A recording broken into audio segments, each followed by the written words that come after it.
Ada lagi kejadian, ini benar saya alami waktu saya di kampung masih kecil. Imam lama sekali sujud. Kenapa tidak sebiasanya ini? Ada temanku nakal jadi guru sekarang, nangka kepalanya, langsung hilang imam. Ternyata imam ditunggu hilang, keluar pintu samping, kacau sholat. Selesai sholat ditanya, Pak Imam, kenapa kau tinggalkan sahab? Nah bilang metu kana. Nah bilang kentut kah? Lain kali Pak Imam kalau kentut kasih bangun dulu supaya dilihat kau keluar. Nah bilang ku sengaja kamalu kak kau tahu. Siapa salah? Siapa salah? Siapa salah? Imam. Maka Islam menganjurkan, memerintahkan hati ke hati kau milih imam. Salah milih imam, kacau sholatmu.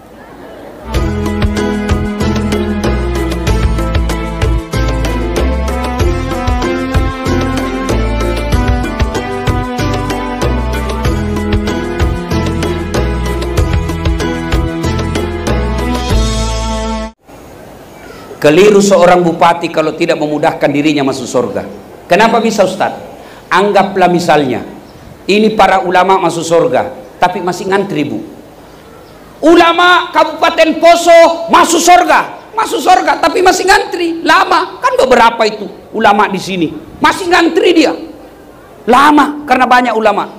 Tapi begitu malaikat berkata Bupati Kabupaten Poso silahkan masuk, tidak perlu ngantri karena dia sendiri. Iya kan, tidak perlu ngantri. Maka keliru seorang pejabat kalau tidak memudahkan dirinya masuk surga. Coba kalau bupati, saya ceramah, saudara-saudara sekalian, mari sholat berjamaah di masjid 27 kali lipat, langkah-langkah kakimu menggugurkan dosa. Berapa yang datang? 4. Itu pun orang yang sudah mau mati. Tapi coba kalau ibu bupati, dia lihat-lihat, dia itu kepala dinas pendidikan, tidak pernah juga saya lihat pergi masjid. Langsung ajudan beliau telepon, Pak Kadis, kata Pak Bupati tidak pernah aku datang ke masjid. Kalau kepala dinasnya Islam ya, tidak pernah aku dilihat sama Bupati ke masjid. Besok belum azan sudah ada Pak Kadis dalam masjid. Itulah hebatnya kekuasaan. Maka diharapkan akan datang setiap ada momen-momen politik yang menjadi pemimpin adalah orang-orang yang cinta masjid dan berasal dari masjid. Insya Allah. Ya kalau di sini ibu bupati kita berbeda agama dengan kita, kita syukur beliau mau datang. Alhamdulillah. Ya, alhamdulillah. Maka hikmah berikutnya dari kisah tadi, Nabi katakan, coba lihat, tidak keluar duitnya, tidak perlu kerja, datang kepada orang kaya, orang Islam di Madinah dengan kesatuan, dengan persatuan, alhamdulillah, tidak perlu keluar duit, bisa makan. Kata Nabi, siapa yang mau dipanjangkan umurnya, dimurahkan rezekinya, tertolak dari bencana, maka hendaknya dia bersilaturahmi, hendaklah dia menjalin persaudaraan. Saya buktikan ayat ini, buktikan hadis ini. Saya ini tidak banyak uangku, tapi banyak temanku, temanku yang banyak uangnya. Ama Ali. Iya toh, saya di Makassar Bu, hampir tidak pernah keluar uangku. Baru keluar dari mobil kalau ke pasar, baru turun dari mobil ada yang teriak, Assalamualaikum Ustaz. Dalam hatiku amami.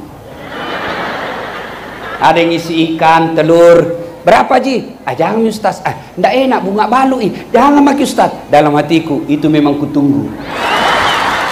Maka itu istriku mamanya cek di rumah senang sekali kalau saya ke pasar karena bilang tidak laku Ustaz. Saya ke warung kopi berlomba-lomba orang bayarkan saya. Alhamdulillah. Kenapa bisa Ustaz? Karena banyak temanku. Siapa yang mau dimurahkan rezekinya maka jalin persaudaraan. Di Poso ini kalau kita akur, kalau kita damai, kalau kita tentram, demi Allah gampang kalian cari nafkah. Tapi kalau kau ribut pasti tidak bisa kau cari nafkah. Jangankan cari nafkah, ceramah saja tidak mungkin kita tabligh akbar begini kalau ribut orang. Saya lagi ceramah, saudara-saudara, batu, marilah, mana bisa. Dan itu bisa kita tentram, damai, sejahtera kalau kita kompak. Dan ketika berbicara persatuan, agama tidak katakan jangan kau bersatu dengan non muslim, tidak.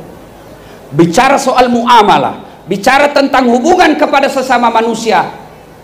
Bangun jembatan bareng-bareng kok, jaga ronda bareng-bareng kok, bantu kantor bupati bareng-bareng kok, sepak bola bareng-bareng kok, ibadah masing-masing. Mau kok ke masjid Islam, ke masjid kok, Nasrani ke gereja, silakan.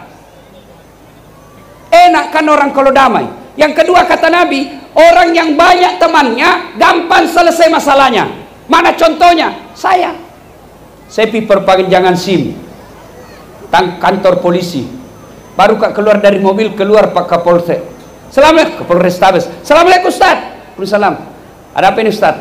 Tapi komandan, mati SIMku, perpanjangan SIM. Panggil Satlantas, bantu Ustaz, yang gue minta uangnya berdosa kau Ustaz kau makan. Selesai. Maka ibu bapak, wa'tasimu bihablillahi jami'a wa la tafarraqu. Berpegang teguhlah engkau kepada tali persaudaraan agama Allah dan janganlah engkau bercerai-berai. Kita di Kabupaten Poso ini satu badan. Ada jadi tangan, ada jadi kaki, ada jadi telinga. Satu fungsi buat jalan kita baik. Innamal mu'minuna ikhwah, bersaudara kita. Nah coba lihat, kalau orang Poso amalkan ini. Ada anak muda pergi jalan-jalan, tiba-tiba tahan tuh kakinya, duk! Kakinya tahan tuh, semua anggota tubuhnya ikut merasakannya. Pertama langsung berteriak, waduh! Kaki tahan tuh, mulut ikut merasakan. Berikutnya matanya mencari. Berikutnya tangannya mengusap. Berikutnya mulutnya meniup. Padahal kaki tahan tuh. Tidak ada orang tahan tuh kakinya, tak rasa kok, piko jalan kok lagi. Begitu mestinya kita di Poso. Satu sakit, yang lain ikut merasakannya. Ada orang ganggu bupati, kita orang Poso, jangan kau ganggu pejabat kami, jangan kau hina anggota DPR kami. Kalau kau hina mereka, kami kau lawan. Begitu juga pejabat. Jangan kau ganggu rakyatku. Kalau kau ganggu rakyatku, ku tangkap kau. Kalau kau ganggu rakyatku, ku penjara kau. Itulah yang disebut bersatu. Jangan ada merasa lebih jago dari yang lain. Biasanya pecah persaudaraan gara-gara apa? Politik, cebong, kampret. Sudah jangan kau lagi bertengkar. Ada presiden tak? Apalagi membuat orang bertengkar, berpecah belah, sombong. Jangan kau sombong. Apa mau sombong? Gara-gara Ustadz seperti dah saat latih mau sombong. Jangan kau sombong Ustadz. Kau bisa jago karena ada yang nonton kau. Coba bayangkan kalau saya ceramah di sini 2 jam berapi-api, hebat, tidak ada yang nonton. Lewat orang dia bilang, lama misaki itu Ustadz. Yang kedua, mau sombong bupati. Jangan sombong gara-gara bupati. 5 tahun saja, kalau terpilih lagi alhamdulillah. Kalau tidak, wabillahi taufiq wal hidayah. Nah ibu bapak saudara-saudara sekalian, banyak yang ingin kita sampaikan, tapi waktu yang terbatas. Belum puas? Belum? Memang saya bukan laki-laki pemuas. Mati muda saya kalau saya kasih puas ke semua ibu. Mohon maaf ibu, sebelum saya akhiri, saya minta didoakan, mudah-mudahan saya dapat penerbangan pesawat hari ini jam 4 di Palu. Kalau tidak kasihan, maka ibu saya sudah janji di kampung haul bapak saya besok. Doakan mudah-mudahan sukses sampai ke kampung insya Allah. Karena ibu masih mau saya tambah sedikit. Bu, Dewan Masjid ini tidak ada gunanya kalau tidak ada datang pengurusnya. Hafal ini mukanya nih pengurus. Lihat kalau dia tidak datang di masjid, tulis di depan masjid, gayamu ji. Ya, Dewan Masjid ini mestinya menjadi contoh datang berjamaah di masjid. Ya. Bagaimana kalau perempuan Ustadz? Agama mengatakan, Nabi mengatakan, perempuan tidak dianjurkan ke masjid. Kalau dia mau ke masjid jangan dilarang. Kenapa dulu perempuan tidak dianjurkan ke masjid? Karena biasanya perempuan dulu kalau dia keluar diculik dan diperkosa. Sekarang Poso aman. Apalagi ibu-ibu kalau usia 70 tahun pergi masjid, siapa mau culik kok? Bawa minyak gosok, bikin susah. Ini namanya di kampungku namanya samberlap. Tahu samberlap? Sambaran Cina Lapo. Ayo, bagi adik-adik sekalian, tidak ada orang sengsara hidupnya kalau dia hidupkan masjid. Percaya itu. Tidak ada. Ini Dasat Latif. Alhamdulillah bisa jadi ustadz meskipun tidak pernah mondok, tidak pernah sekolah pesantren. Satu-satunya pesantren yang pernah saya ikuti pesantren kilat. Tapi alhamdulillah bisa jadi ustadz. Di mana saya belajar agama dan menekuni agama? Masjid. Alhamdulillah di Poso ini saya lihat di mana-mana selalu ramai masjid. Penuh. Apalagi kalau subuh. Sampai di luar. Tidak ada di dalam. Yang di dalam orang tua sudah sakaratil maut. Bagaimana tahu orang mau ke masjid kalau manajemen masjid tidak bagus? Yang asan orang tua sudah pensiun.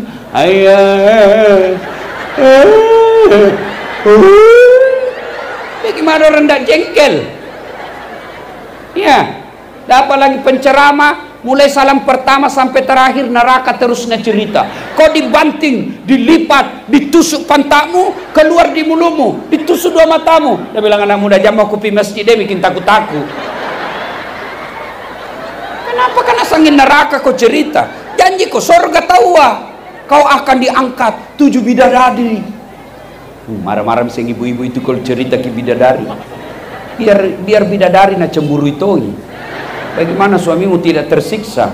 Ada bapak-bapak mau masuk surga, mau masuk surga pak. Begitu dia lintip, ada istriku di dalam. Dia bilang malaikat, carikan nggak tempat lain deh. Sudah mana sisa di dunia. Nggak enak lagi kalau sama di surga.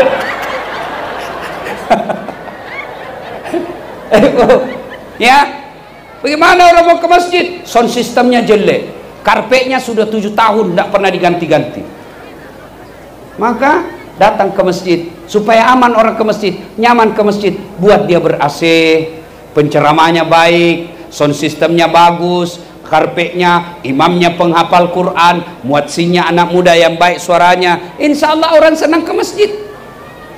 Imam juga kadang-kala bikin malas orang ke masjid. Kenapa? Imam dia balik sunnah-sunnah Nabi. Kata Nabi, kalau kau jadi imam, ringkaskan bacaan solatmu. Ini imam-imam sebagian penghafal Quran, kalau dia mau jadi imam, baru nak baca yang panjang-panjang. Kau siksa orang tua. Ada dulu teman saya, Pak. Waktu saya masih kontra-kontra mahasiswa, dia hafal sekali tuh Pak Imam. Begitu imam Allahu Akbar, bukan dia takbir Pak, nah ambil sajadahnya, panjang bacanya nih, pulang mak deh. Ketemu saya, dia bilang, enak anak muda di masjid. Apa enak? Ampun mas Ustaz. Kenapa? Itu imam banyak sekali bacaan surah Yasin bagi 2. Ada memang imam begitu. Baru mau takbir taleka memang.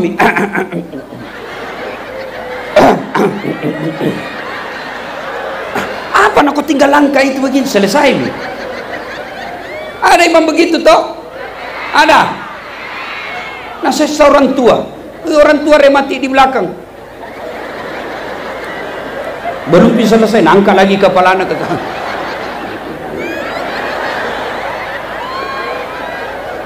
begitu kita mau ikut. Apa nak baca? Al-Anfal ayat 10 sampai 45. Dia sibuk dengan bacaannya, kita sibuk dengan hayalan. Mau ikut tidak dihafal nih. Mau ruku belum bisa selesai imam. Terpaksa dibaca semua pengumuman di dinding. Keadaan keuangan Masjid Nurul Jannah, saldo kas, pengeluaran. Dibaca semua, belum bisa selesai, baca mi semua pengumuman habis mi. Apalagi dibaca kalender Persatuan Guru Republik Indonesia. Belum bisa selesai, bajunya lagi orang dibaca. Ahmad Ali, caleg DPR RI. Ini semua dibaca Pak. Siapa yang salah? Imam. Yang kedua, kata Nabi, kalau kau jadi imam, bacalah yang umumnya orang hafal. Tujuannya apa? Satu, supaya kita ikut kalau kita hafal. Coba kalau imam membaca kul huwallahu ahad, anak-anak juga ikut. Kenapa? Kita hafal kul huwallahu ahad. Begitu imam membaca surah Al-Anfal, dia khusyuk dengan bacaannya, kita melamun mi. Tadi kunci motor di mana disimpan ini? Tinggal mati. Ada di kunci. Hilang mi motor. Lah maraton ini imam. Iya toh. Ya. Yang kedua, Tujuannya disuruh baca yang umumnya orang hafal, supaya kalau imam salah, ada yang bisa bantu. Coba kalau imam membaca wadduha, kita bisa bantu. Kenapa? Karena kita hafal. Ini ada cerita, wallahu alam benar atau tidak.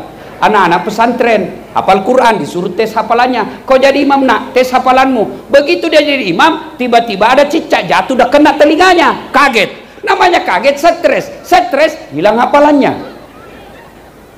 Apa sambungannya ini? Dah ingat-ingat, dah ingat juga. Hening satu masjid, diam semua. Tiba-tiba ini anak muda, dia bilang, tolong bantu di belakang. Dia bilang di belakang, saya juga tidak tahu. Tiba-tiba ada anak muda berteriak, sudah Mi, kalau begitu Allahu Akbar. Kau kira anggota DPR? Ya, ada lagi kejadian. Ini benar, saya alami waktu saya di kampung, masih kecil. Imam lama sekali sujud. Kenapa? Tidak sebiasanya ini. Ada temanku nakal jadi guru sekarang, nangka kepalanya. Langsung, hilang imam. Ternyata imam ditunggu hilang, keluar pintu samping. Kacau sholat. Selesai sholat ditanya, Pak Imam, kenapa kau tinggalkan sahab? Nah bilang, metu kana. Nah bilang, kentut kah? Lain kali Pak Imam kalau kentut kasih bangun dulu supaya dilihat kau keluar. Nah bilang, ku sengaja kamalu kak kau tahu. Siapa salah? Siapa salah? Siapa salah? Imam. Maka Islam menganjurkan, memerintahkan hati ke hati kau milih imam. Salah milih imam, kacau sholatmu. 2024 kita pilih imam lagi. Jangan kau pilih imam gara-gara disogok kau. Dan jadi makmum ada juga aturannya. Kalau kau jadi makmum, jangan kau merasa benar sendiri. Ada juga orang datang ke masjid kayak dia yang paling soleh. Mulai takbir nak ganggu memang maki. Allah. Dia sayang kok bos. Baca Al-Fatihah kayak mau nagigi telinga tadi samping. Alhamdulillah. Ya, ada juga begitu. Ada lagi yang paling mengganggu apa? Itu jujurun kaki. Dikasih pindah kaki, tanah kasih pindah lagi. Kasih pindah lagi. Pernah ada aku kasih gini. Selesai sholat, Nabi bilang, Ustaz, kenapa kau injak kakiku? Kau ganggu kak? Kenapa kau sentuh kakiku? Nabi bilang, supaya sap rapat Ustaz. Sini kode. Kalau mau kau sapmu mau rapat, bukan jari-jari kaki kau kasih rapat. Apa? Pundakmu. Ini. Kalau ini kau kasih rapat kakimu, pundak, sapmu langgar. Begini mah kok.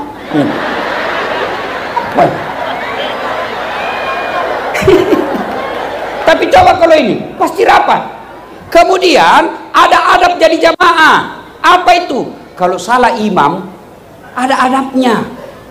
Salah imam, jangan kau teriak di sana, jangan kau teriak di sana. Siapa yang teriak? Ini. Pas di belakangnya imam, sebelah kanan. Siapa ini? Anggota DPR.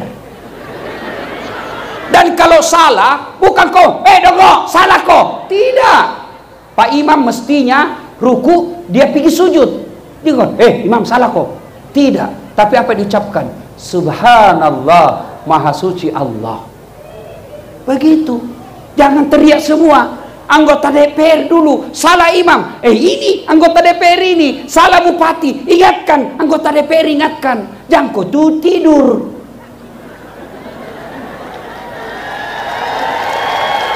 Sudah digaji tinggi-tinggi, dikasih mobil dinas, salah bupati, nah tutup matanya. Salah.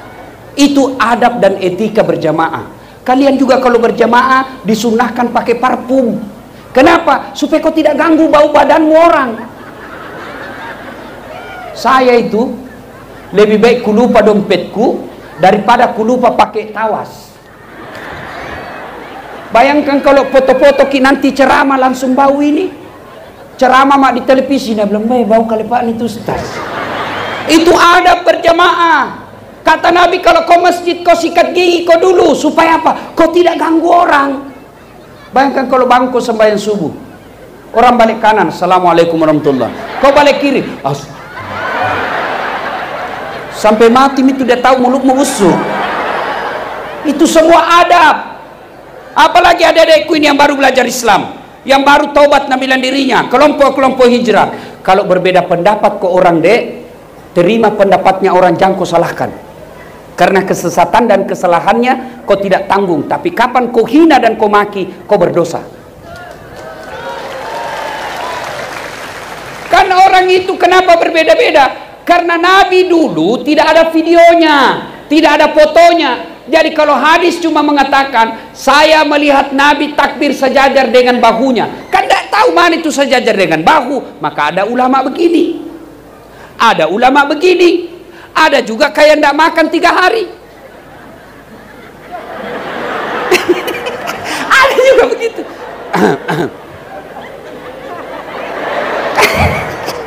Biar nih, jangan kau calai, jangan kau hinai.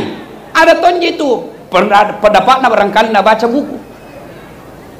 Selesai takbir, meletakkan tangan, kan beda-beda itu ulama. Allahu Akbar, 1 di atas dada, 2 Allahu Akbar antara pusat dengan dada, 3 Allahu Akbar di bawah pusat, bukan di bawah sekali. Porno misede ini. 4 begini ada, begini ada, begini ada, begini ada. Mana yang cocok? Cocok semua menurut keyakinannya yang mereka pakai. Jadi mana yang salah? Kalau kau pakai semua. Allahu Akbar. Pasti salah. Ya. Nah, ibu bapak saudara-saudara sekalian, mari selesai pelantikan Dewan Masjid Indonesia ini, jadikan masjid sebagai tempat peribadatan dan membina umat. Mudah-mudahan apa yang saya sampaikan ada manfaat.